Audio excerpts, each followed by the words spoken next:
అందరికీ నమస్కారం. సాయిబాబా దివ్య లీలలు అపూర్వం, అమోఘం, అనిర్వచనీయం. ఆయన చెప్పే ప్రతి మాట ధర్మం వైపు మనల్ని నడిపిస్తుంది. అలాగే ఆయన అనుగ్రహం పొందాలంటే అన్ని జీవరాశులని, అన్ని కులమతాలని ఒకే రకంగా చూడాలి.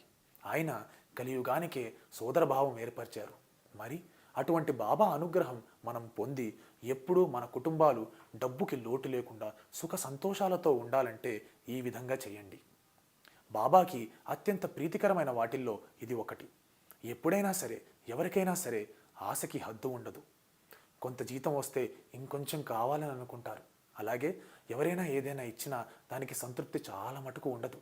అయితే కేవలం ఒక్క ఆకలి విషయంలోనే ఎవరైనా తమకి కావాల్సినంత మాత్రమే తీసుకుంటారు.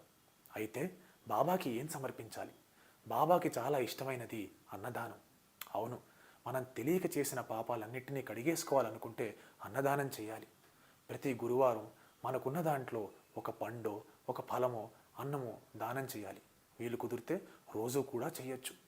ఎవరికి దానం చేయాలి? ఎవరికైనా దానం చేయొచ్చు. ఎందుకంటే సకల జీవరాశులకి ఆకలి బాధ ఒకటే. అందుకే మూగజీవులకి లేదా గుడిలో భక్తులకి ఎవరికైనా సరే ఏదైనా తినే పదార్థం ఇస్తే 100 జన్మల పుణ్యం లభిస్తుంది. అలాగే బాబా ఆ కుటుంబాలకి ఎప్పుడూ రక్షగా ఉంటాడు. వీటన్నిటినీ ఆచరించండి, బాబా అనుగ్రహం పొందండి. ఈ వీడియో మీకు నచ్చినట్టయితే లైక్ చేయండి, షేర్ చేయండి, కామెంట్ చేయండి. ఇలాంటి మరిన్ని వీడియోస్ కోసం please subscribe to eagle media works. Thank you.